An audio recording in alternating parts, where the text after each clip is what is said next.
नमस्कार साथियों, स्वागत है आप सभी का हमारे YouTube चैनल इलाहाबाद पाठशाला। जहां पर देखेंगे आज की क्लास में देखेंगे ट्रिपल सी की क्लास है। ट्रिपल सी अप्रैल मंथ का जो बच्चे एग्जाम देने जा रहे हैं उनके लिए जो है ये इम्पोर्टेंट कंटेंट होगा, जिसमें कि हम 50 क्वेश्चन MCQ क्वेश्चन लेकर के आए हैं, जिसमें आज हम डिस्कस करेंगे फंडामेंटल, बिल्कुल बेसिक, मतलब जीरो से बिल्कुल शुरू करेंगे। ये क्लास जीरो की क्लास है, पहली क्लास है ये। इसमें करीब 6 से 7 क्लास होगी, जिसमें सब MCQ क्वेश्चन होंगे।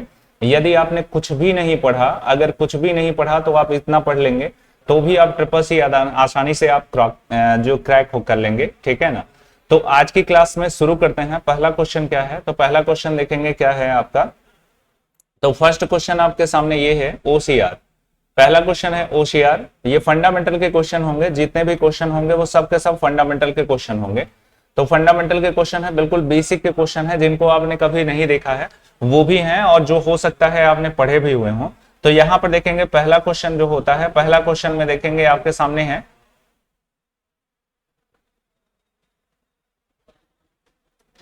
पहला क्वेश्चन है OCR। OCR का पूरा नाम क्या होता है, तो OCR जो होता है वो होता है ऑप्टिकल कैरेक्टर रिकॉग्निशन होता है, ये इसका फुल फॉर्म होता है।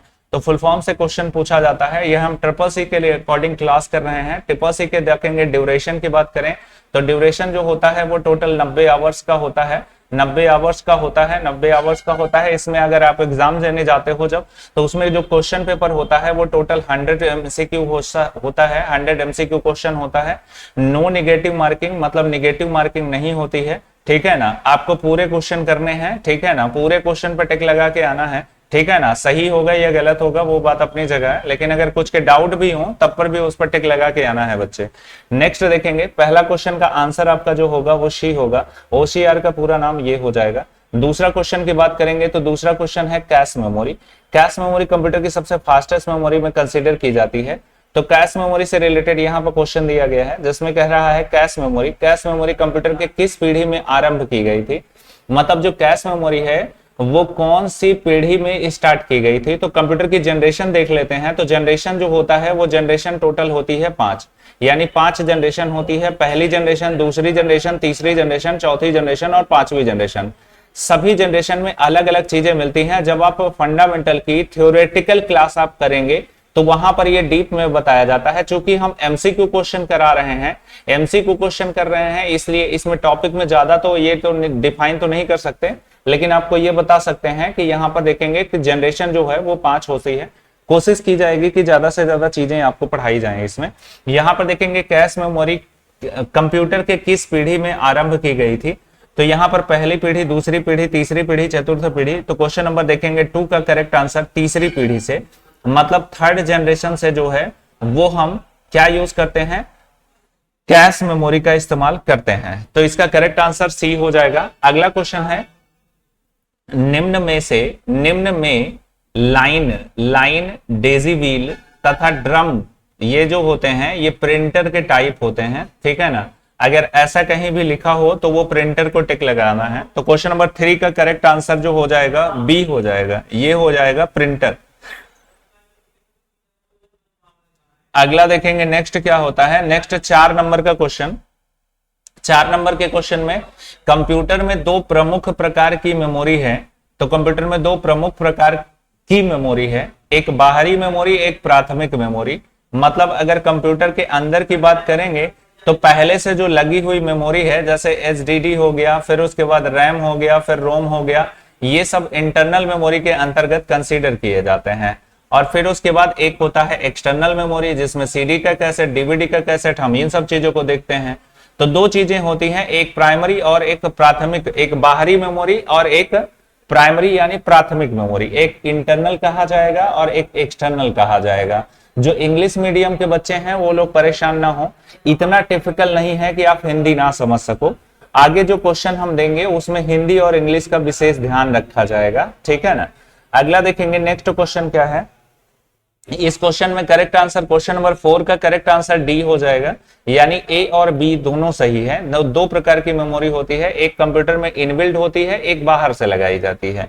अगला देखेंगे नेक्स्ट क्वेश्चन क्या है। नेक्स्ट क्वेश्चन है अबेकस। अबेकस पहला था ... electronic computer, mechanical computer, electronic calculator, mechanical calculator. तो ये देखेंगे करेक्ट आंसर डी हो जाएगा, मैकेनिकल कैलकुलेटर। तो कैलकुलेटर के माध्यम से ही हमारे कंप्यूटर का डेवलपमेंट हुआ है, इसलिए याद रखिएगा कि आपको क्या टिक के लगाना है, मैकेनिकल कैलकुलेटर, ठीक है ना। तो अबेकस नाम का मैकेनिकल कैलकुलेटर पहला था, ठीक है ना। अगला देखेंगे नेक्स्ट, सभी इंपॉर्टेंट क्वेश्चन है, रिपीटेड क्वेश्चन है जो लगातार पूछे जाते हैं, ये क्वेश्चन लाए गए हैं। क्वेश्चन नंबर 6 में देखेंगे, प्रथम डिजिटल कंप्यूटर जिसमें आईसी चिप लगी थी, क्या नाम है? मतलब पहला कंप्यूटर जिसमें आईसी चिप का प्रयोग किया गया, उसका नाम क्या है, यहां पूछा गया है। इंपॉर्टेंट, वेरी इंपॉर्टेंट कहा जाए तो वेरी इंपॉर्टेंट क्वेश्चन है, जिसमें देखेंगे IBM 7000, INENIC इनैक, और फिर उसके बाद IBM सिस्टम 360 और यूनिवेक, किसमें से कौन सा सही है? तो क्वेश्चन नंबर 6 का करेक्ट आंसर सी आपका हो जाएगा, ठीक है ना। IBM सिस्टम 360, ठीक है ना, आईसी चिप लगी थी जो प्रथम डिजिटल कंप्यूटर के नाम से जानी जाती थी। तो इसका करेक्ट आंसर आपका सी हो जाएगा। अगला देखेंगे 6 के बाद 7 नंबर का क्वेश्चन। 7 नंबर का question, compact disc. Compact disc की बात करें तो सीडी की बात हो रही है। सीडी का कैसेट जो आपने देखा होगा जिसकी कैपेसिटी 700 MB होती है, लेकिन एग्जाम में 680 MB पर टिक लगाओगे, कम हो गया है। पहले का मेजर ये होता था, अब ये है। कंपैक्ट डिस्क में किस टेपोलॉजी, कंपैक्ट डिस्क में किस टेपोलॉजी का उपयोग किया जाता है? मैकेनिकल का, इलेक्ट्रिकल का, इलेक्ट्रोमैग्नेटिक का या लेजर का, ठीक है ना। तो कौन सी टेक्नोलॉजी का प्रयोग किया जाता है? यहां पर देखेंगे टेपोलॉजी लिखा है, टेक्नोलॉजी होना चाहिए, ठीक है ना, टेक्नोलॉजी। तो क्वेश्चन नंबर 7 का करेक्ट आंसर डी हो गया, लेजर टेक्नोलॉजी होता है। यहां टेपोलॉजी ना होकर के टेक्नोलॉजी होगा, बच्चे इसको करेक्ट कर लीजिएगा, ध्यान से देख लीजिए। नेक्स्ट देखेंगे, अगला है क्वेश्चन नंबर 8। क्वेश्चन नंबर 8 में निम्नलिखित में से कौन सा साइज के अनुसार वर्गीकृत नहीं है? मतलब साइज, जो कंप्यूटर होता है, जो डिजिटल कंप्यूटर होता है, डिजिटल कंप्यूटर साइज के अकॉर्डिंग ही डिपेंडेंट होता है और 4 प्रकार का होता है, जिसमें मिनी कंप्यूटर होता है, माइक्रो होता है, मेन फ्रेम होता है और सुपर कंप्यूटर होता है। तो मिनी कंप्यूटर हो गया, माइक्रो हो गया, मेन फ्रेम हो गया, डिजिटल कंप्यूटर। तो डिजिटल कंप्यूटर यहां से अलग कर दिया जाएगा, ठीक है ना। तो क्वेश्चन नंबर 8 का करेक्ट आंसर जो होगा वो डी हो जाएगा, यानी कि ये आपका डी जो है वो करेक्ट आंसर कंसीडर किया जाएगा। अगला देखेंगे नेक्स्ट क्या होता है।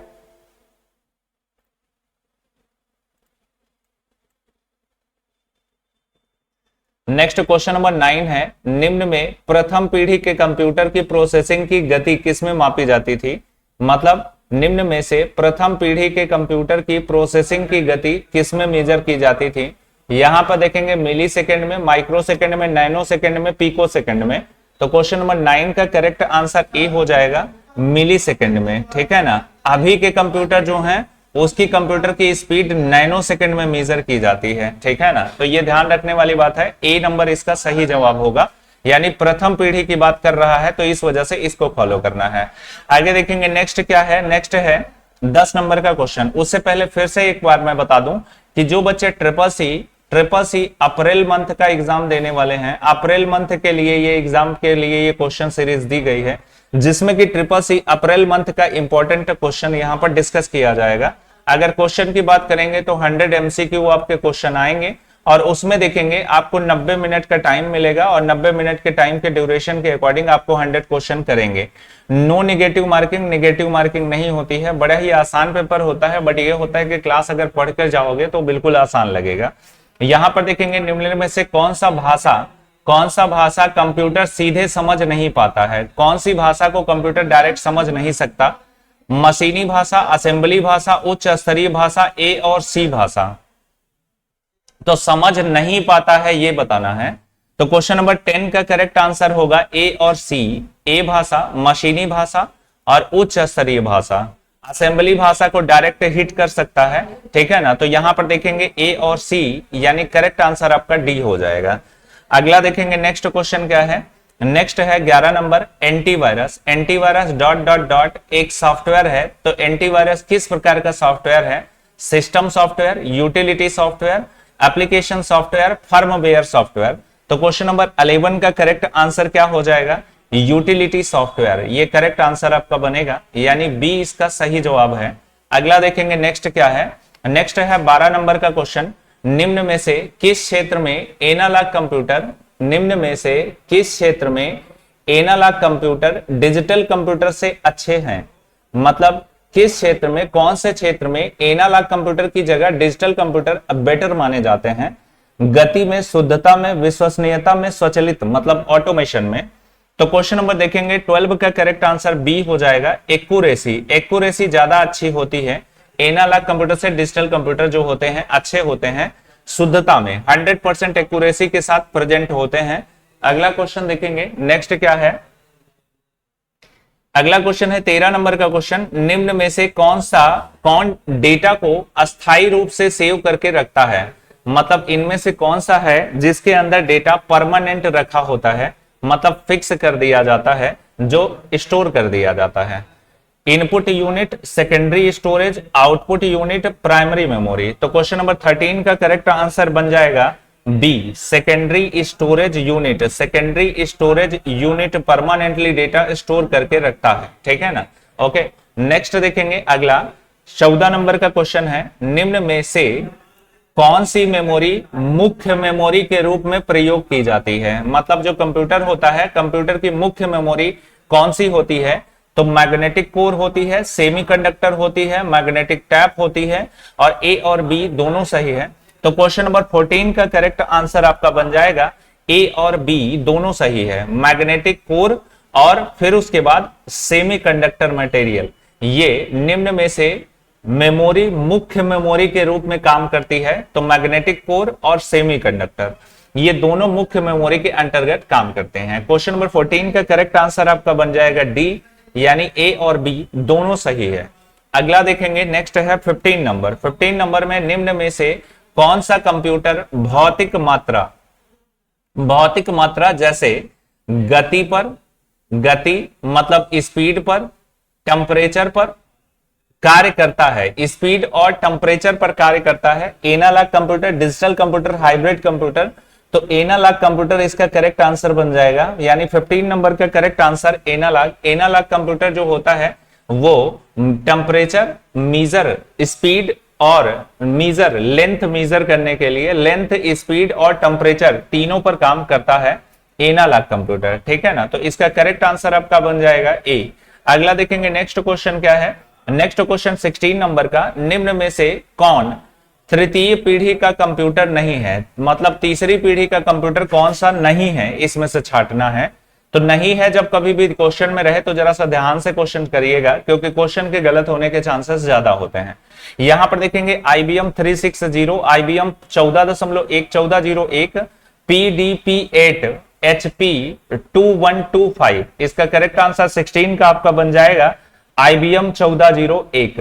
IBM 1401 तृतीय पीढ़ी का कंप्यूटर नहीं है, बाकी ये और ये और ये तीनों जो है ये तृतीय पीढ़ी के कंप्यूटर हैं। नेक्स्ट है अगला 17 नंबर का क्वेश्चन। 17 नंबर का क्वेश्चन, पहली व्यवसायिक, इसे कहते हैं बिजनेस रूप में उपलब्ध माइक्रो प्रोसेसर चिप का नाम क्या था? इंटेल था, इंटेल 308, इंटेल 33, इंटेल 4004 और मोटोरोला। तो इसमें से 17 नंबर का करेक्ट आंसर क्या बन जाएगा? इंटेल 4004, यानी कि करेक्ट आंसर ये है, पहली व्यावसायिक रूप से उपलब्ध माइक्रो प्रोसेसर चिप जो है वो इंटेल 4004 के नाम से जानी जाती है। अगला देखेंगे, नेक्स्ट क्या है? 18 नंबर का क्वेश्चन है। 18 नंबर के क्वेश्चन में सेंट्रल प्रोसेसिंग यूनिट संयोजन करता है, मतलब CPU control and storage, control and output unit, ALU and input unit, ALU and control unit. तो क्वेश्चन नंबर 18 का करेक्ट आंसर क्या हो जाएगा? ए हो जाएगा, कंट्रोल एंड स्टोर, यानी कि डेटा को मैनेज और कंट्रोल करना और डेटा को स्टोर करना दोनों काम करता है, दोनों का संयोजन सीपीयू करता है। अगला देखेंगे, नेक्स्ट है 19 number. 19 number, file folder dot को बदलने के लिए F2 की का प्रयोग किया जाता है, ठीक है ना। लोकेशन बदलने के लिए, साइज बदलने के लिए, नाम बदलने के लिए, स्टाइल बदलने के लिए। अगर देखेंगे, मान लीजिए ये फोल्डर है, फोल्डर के नाम लिखा है, फोल्डर का नाम लिखा है माई डॉक्यूमेंट, अगर इसका नाम चेंज करना है तो आप F2 का प्रयोग करेंगे और डायरेक्ट यहां पर नाम अपडेट कर पाएंगे। मतलब नेम को अपडेट करने के लिए हम F2 का सहारा लेंगे, ठीक है ना। नेक्स्ट है 19 के बाद 20 नंबर का, यानी कि सी नंबर इसका सही है, 19 का करेक्ट आंसर सी हो जाएगा। फिर उसके बाद 20 नंबर का क्वेश्चन है। 20 नंबर का क्वेश्चन, निम्न में से किसका उपयोग करके आइकन को आप अपने डेस्कटॉप पर मूव कर सकते हैं। निम्न में से किसका उपयोग करके आइकन को आप अपने डेस्कटॉप पर मूव कर सकते हैं। कॉपी करके, डबल क्लिक करके, सिंगल क्लिक करके, ड्रैग करके। मतलब जो कंप्यूटर की स्क्रीन पर जो आपका आइकॉन दिखाई दे रहा है, जो आइकॉन होता है, जैसे यहां पर माई कंप्यूटर लिखा है, इस माई कंप्यूटर को आप कैसे मूव कर सकते हो यही बताना है। तो क्वेश्चन नंबर 20 का करेक्ट आंसर ड्रैग करके। ड्रैग करने का मतलब होता है यहां पर क्लिक कर लीजिए और फिर उसके बाद इसे स्वाइप कर दीजिए, जहां रखना चाहे वहां पे ले जाकर के रख दीजिए। इसको एक स्थान से दूसरे स्थान तक ले जाना ड्रैगिंग कहलाता है, ड्रॉप एंड ड्रैगिंग, ठीक है ना। तो क्वेश्चन नंबर 20 आज की क्लास में देखेंगे, 20 क्वेश्चन ही हम करेंगे, 20 क्वेश्चन देखेंगे, 20 क्वेश्चन की श्रृंखला इसमें थी। आगे देखेंगे इसी का क्वेश्चन कंटिन्यू जारी रहेगा, 21 का क्वेश्चन। ये क्लास जो है वो आपको शाम तक नेक्स्ट अपडेट होकर के मिलेगी। डेली 2 क्लास आपको मिलेगी, डेली 2 क्लास पर डे मिलेगी, जो आपके एग्जाम तक लगातार मिलती रहेगी, ठीक है ना। Thank you for watching. आज के लिए इतना ही रहेगा।